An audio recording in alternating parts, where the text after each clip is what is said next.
35 years or so after I stopped working as a psychotherapist, one of my dearest friends and closest colleagues called and said, I have a client, and I was wondering if you'd be willing to come and meet with her and me. He explained to me that actually, from the ages of 6 to 18, her parents had subjected her to the experiences of a satanic cult.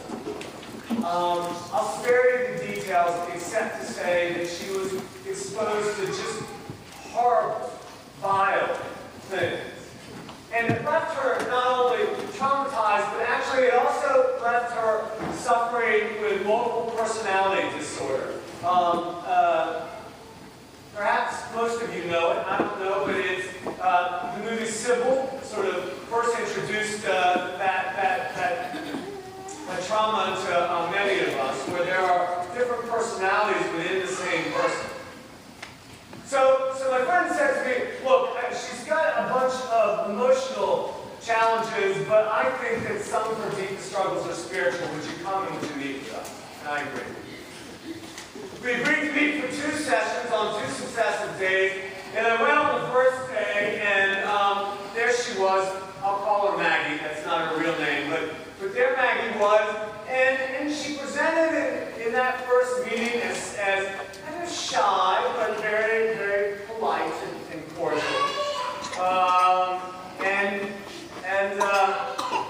We talked a little bit, and then my friend asked her if she would tell me a bit about some of her experience while in the cult. And as she began to talk about it, there was this pause, and then right before my eyes, she altered, she transformed. Her posture changed, the tone and cadence of her voice changed, and she shifted into a much more sort of aggressive and hostile personality. And she recounted some of what she had experienced. Then my friend asked her some other question. I don't even remember what it was. I don't remember what the trigger was. But clearly it landed home because she shifted again. This time she took her knees and she drew them up to her chest in the chair, and she buried her face in her hands. And she wouldn't speak beyond a whisper. And when we asked her, she would speak up. She would look at us. She said, I can't. I'm too hideous. You shouldn't look at me. I'm hideous on the inside, and I'm nothing but evil. And you shouldn't look at me. Well, you know, what do you say to someone who actually believes that about herself? And I didn't know what to say, and there were some times, and then finally I said, I don't believe that you're hideous, and I want you to know God doesn't find you hideous. I said, you know, there is a spark of holy, of good, of light in you. God sees it, I see it, others can see it. She said, no, I'm all evil. I said, that's not true. I said, if you were all evil, then you wouldn't be experiencing the shame and guilt that you feel. But you know the difference between good and evil. There is holiness inside of you. And then I stopped talking. For those of you that know me, I can actually stop talking. and then I stopped. And as the saying goes, the silence in the room was deafening. I don't know how long it lasted. It felt like an eternity. But what happened is that eventually she began to unball. And her feet landed back on the floor. She lifted her head up. And she was just sobbing, just weak. She didn't say anything. But she looked at us, and she allowed us to look at her. The rest of that session was pretty quiet. The second session was uneventful, and then I left town wondering about her. I called my friend a few weeks later, and I said to him, I said, so how's Maggie doing? Did it help at all? And he said, you know, I think it helped us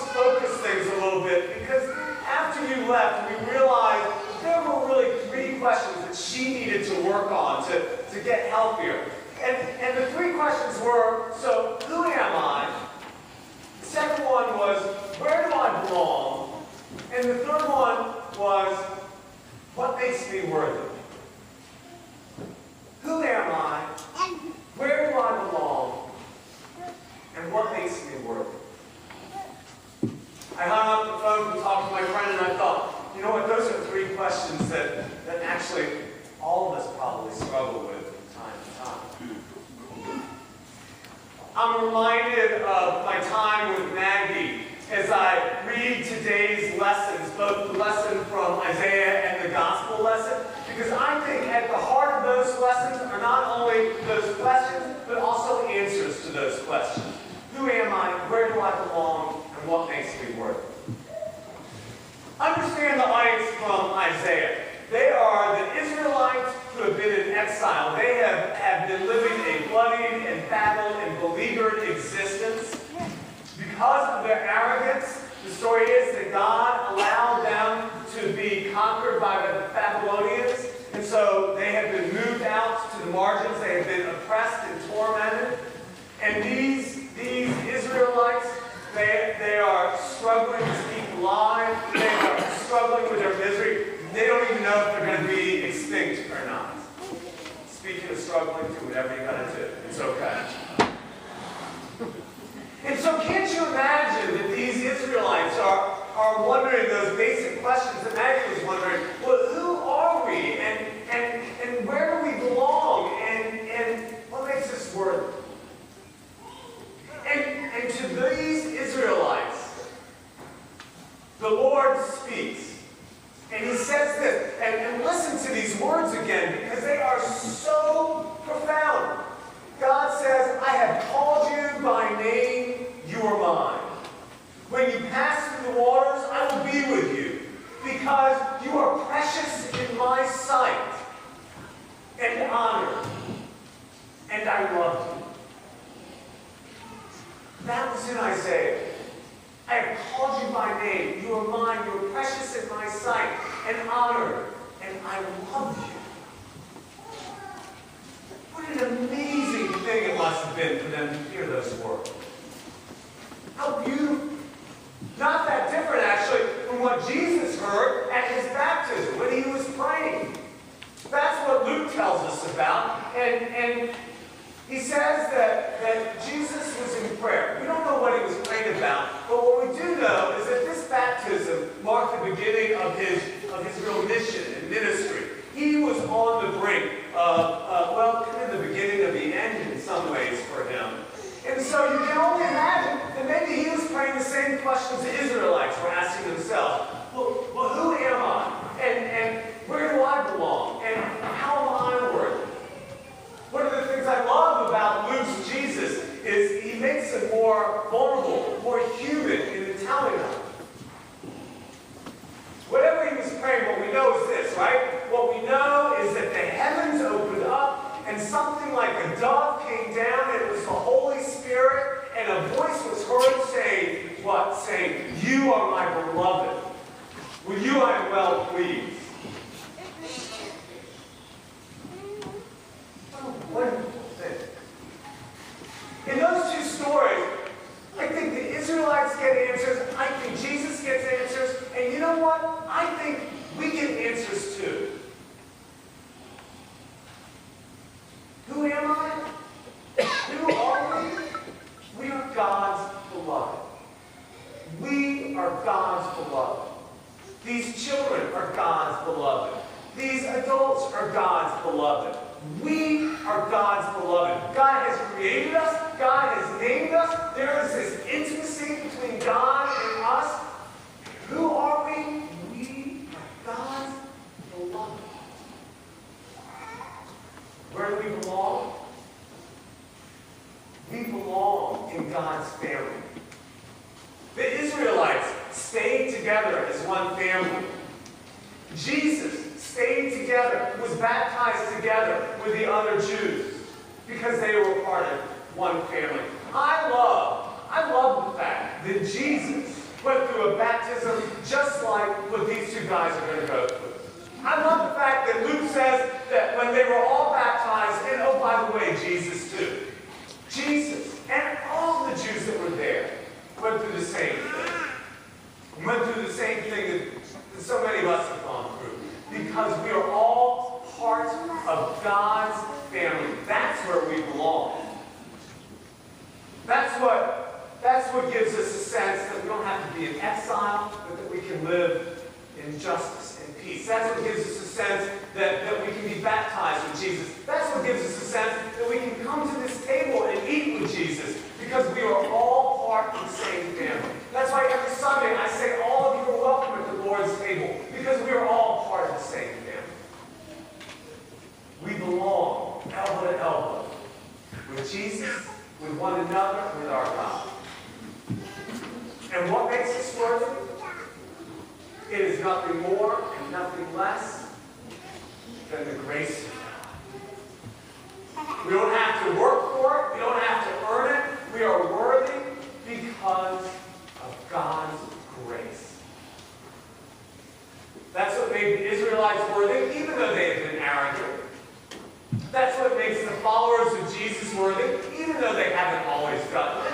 That's what makes all of us worthy, even though sometimes we're our better selves and sometimes we're not our better selves. Because of God's grace, we are all worthy. Each of us has a spark of the holy planted in us, born in us. And we are worthy. We are worthy of this table. We are worthy of this fun. We are worthy of this church. Now let me say, when I say all, I don't just mean all of us who look the same and think the same. Because I don't think that God's grace is only for those of us in this club here. I mean all. I mean in God's eyes, all are worthy. All are children of God. No matter what they look like or what they think. And that's important for us here in this privileged country, in this privileged place, to keep in mind. By God's grace, we are all worthy. 3 answers to 3 core questions. I gotta tell you, although I don't know how Maggie ended up, I know she struggled to believe the truth in those answers. I know she struggled to believe that she was beloved by God. I know she struggled to believe that she was in God's family. I know that she didn't think that she was worthy. And yet, you don't have to be part of a satanic cult to struggle with those questions. I mean, is there one of us who hasn't asked those questions about ourselves? Well, so who am I? Where do I belong? What makes me worthy? Each of us asks those questions at some time. And I wonder, do you know? Do you know the answers? Do you know what to say?